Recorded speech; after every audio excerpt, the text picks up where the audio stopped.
13 ಎಕರೆ ಜಮೀನು ಸಂಬಂಧಪಟ್ಟಾಗಿ MP ಅವರು ಬಲವಂತವಾಗಿ ಬರ್ಕೊಂಡು ಅಂತೇಳಿ ಎಲಿಗೇಷನ್ ಮಾಡಿ ಅವರು ಕಂಪ್ಲೇಂಟ್ ಎಲ್ಲ ಗೊತ್ತಿಲ್ಲಪ್ಪ ನನಗೆ.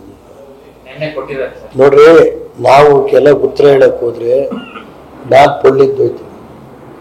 ಅದಕ್ಕೆಲ್ಲ ನಾವು ನೋಡ್ರಿ 1 ನಿಮಿಷ ಹೇಳ್ತೀನಿ, ಅದಕ್ಕೆಲ್ಲ ನಾವು ರಿಪ್ಲೈ ಮಾಡೋ ಸ್ಟೇಜಲ್ಲಿ ಇಲ್ಲ. ದಿನ ಬೆಳಿಗ್ಗೆ ಸಾಯಂಕಾಲ ಇದು ಚುನಾವಣೆ ಸಂದರ್ಭದಲ್ಲಿ ಇವೆಲ್ಲ ಪ್ರಚಾರ ಮಾಡೋದು ಕೆಲವು ಪಕ್ಷದ ಗಿಮಿಕ್ ಇರುತ್ತೆ. ಅದಕ್ಕೆಲ್ಲ ನಾನು ಉತ್ತರ ಕೊಡೋಕಾಯ್ತದೇನ್ರಿ? ನಾವು ಕೊಳ್ಳೇದು ಹೋಯ್ತೀವಿ ಅಷ್ಟೇ. ಗೊತ್ತಾಯ್ತು ಸರ್?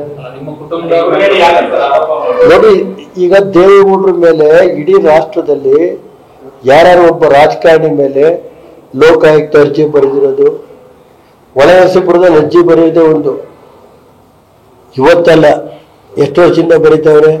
ಲೋಕಾಯುಕ್ತ ಆಯ್ತು, COD ಆಯ್ತು, ಹೈಕೋರ್ಟ್ ಆಯ್ತು, ಸುಪ್ರೀಂ ಕೋರ್ಟ್ ಆಯ್ತು.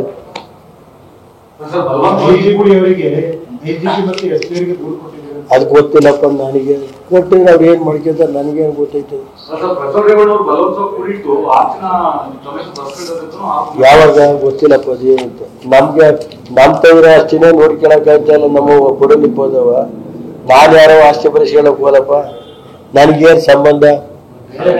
ಏನಾದ್ರು ನಿಮ್ಗೆ ಅಂತ ಇದ್ರೆ ಬರೆಸ್ಕೊಳ್ಳಿ ನೀವು, ನಮ್ಗಿದ್ರೆ ಬೇಕಾದ್ರೆ ನಿಮ್ಗೆ ಪುಕ್ಷಟೆ ಬರ್ಕೊಡ್ತೀನಿ. ನನ್ನ ಹೆಸರಿಗೆ ಯಾವ ಇದ್ದು ಯಾರ್ದಾದ್ರು ಬಲವಂತ ಬರೆಸ್ಕೊಂಡಿದ್ರೆ ಹರೀಶನ್ಗೆ ಒಂದು ಅರ್ಧ ಎಕರೆ, ಒಂದು ಅರ್ಧ ನಿಮ್ಗೊಂದು ಅರ್ಧ ಎಕರೆ, ಒಂದು 4 ಎಕರೆ, ನಮ್ಮ ಲೀಡ್ರಿಗೆ ಒಂದು 3 ಒಟ್ಟು 3 ಜನಕ್ಕೂ ಬರ್ಕೊಡೋದೇನ್ರಿ?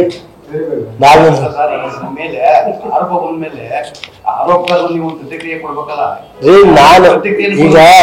ನಾನು ನೋಡ್ರಿ ಅಂತ ಇದು ಚುನಾವಣೆ ಸಂದರ್ಭದಲ್ಲಿ ಇವೆಲ್ಲ ಹೇಳ್ತಾರೆ. ಈಗ ಯಾರ ಹಿಂದ್ಗಡೆ ಇದ್ದಾರೆ ಏನು, ಪ್ರಜ್ವಲ್ ಮೇಲೆ ಕೇಸ್ ಹಾಕಿ ಅದೇ ಹೆಂಗ್ ನಡೀತು. ಈಗ ಸೂರಜ್ ಮೇಲೆ ಕೇಸ್ ಹಾಕಿದ್ರಪ್ಪ, ಡಿಸ್ಮಿಸ್ ಆಯ್ತು. ನನ್ನ ಮೇಲೆ ಕೇಸ್ ಹಾಕಿದ್ರೆ ನನ್ನ ಮೇಲೆ ಕೇಸ್ ಹಾಕಿ ಏನು ಹೇಳೋರು ಅನ್ನೋದು ಗೊತ್ತಲ್ಲಪ್ಪ. ನಾನು ಅವಕ್ಕೆಲ್ಲ ಕೋರ್ಟಲ್ಲಿರೋ ಮ್ಯಾಟ್ರಿಗೆಲ್ಲ ನಾನು ಹೇಳಕ್ ಹೋದ್ರೆ